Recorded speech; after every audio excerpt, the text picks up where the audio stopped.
Hello there everyone, it's Carol from the Crafty Emporium. I was recently asked on one of my YouTube videos which book I used in the country diary journal that I made, and it was this book that they were asking about. Now, can I find that comment to respond? Can I heck? So I thought I'd just do a quick video and then you've all got the information then.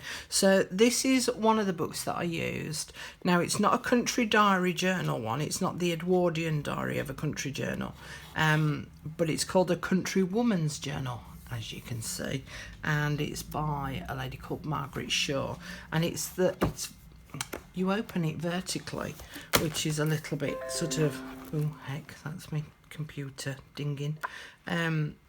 So there's some of the pages. There's a lot of writing in there, but there's the odd one or two images. But as I said in the Country Diary Journal videos, these are great for making envelopes with, or bookmarks or tags. But there's lots of lovely images in there. So that's the book that the lady was asking me about. That's what it is.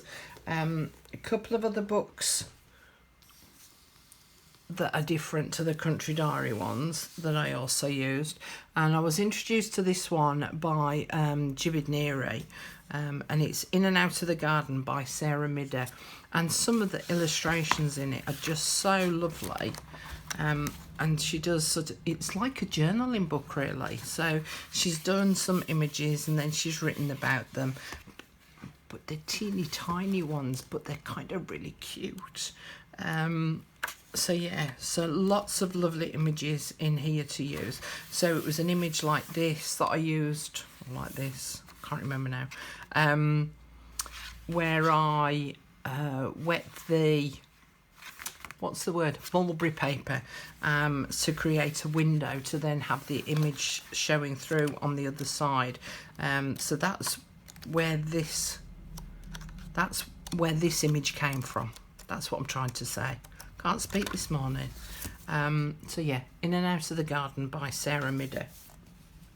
Another book that I used, which isn't country diary based, is called this one, The Painted Garden, A Year in Words and Watercolours by Mary Woodin.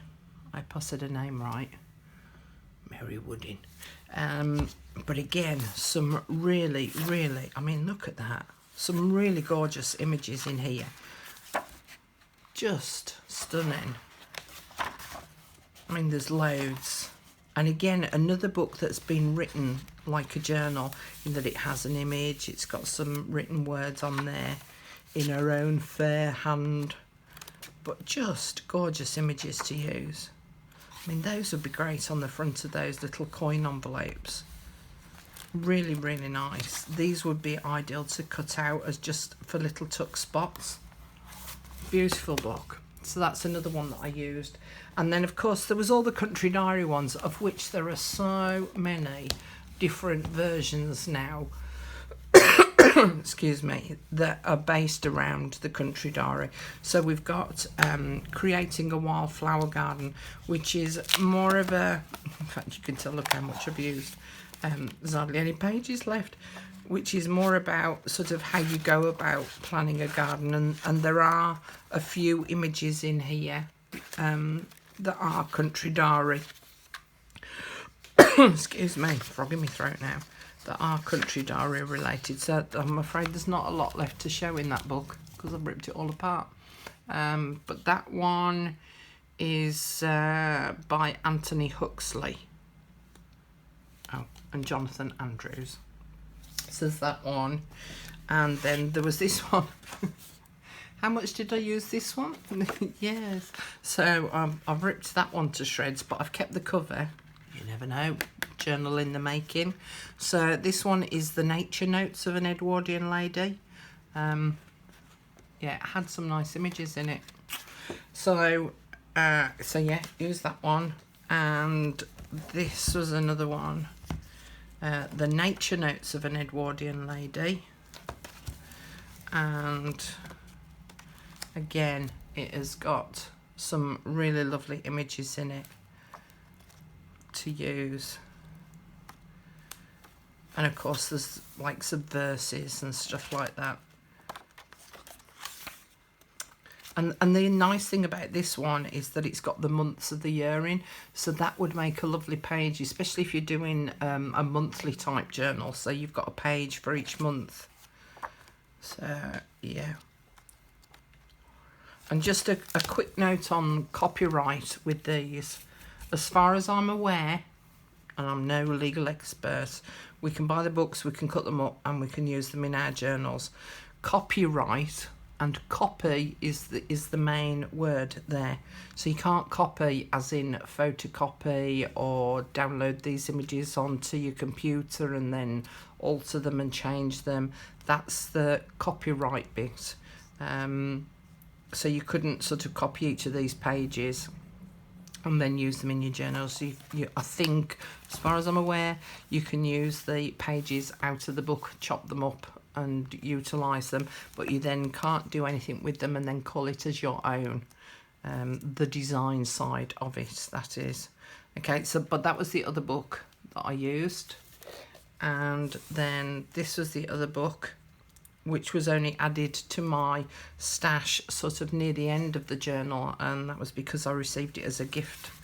But again, some really beautiful images in here, but this is based on the television program of the story, and it's an old television program of the story of Edith Holden.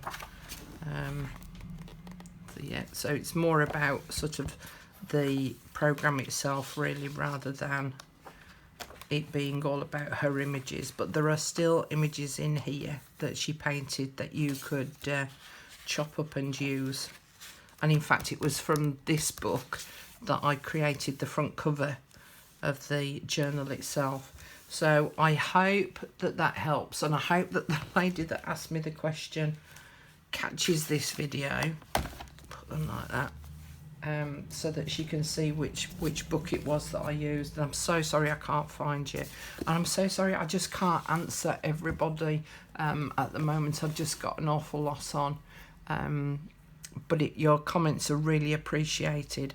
And also I want to give a bit of a thanks as well to the people who utilise my tutorials and then go and make the item in their own videos and give my channel a mention. Thank you very much to you guys too. You don't actually get notifications of those. It just so happened that I stumbled on a few this morning. And so I really felt that I needed to say thank you to those ladies who, and maybe even gents, who actually mentioned me in their YouTube videos. It's, again, very much appreciated.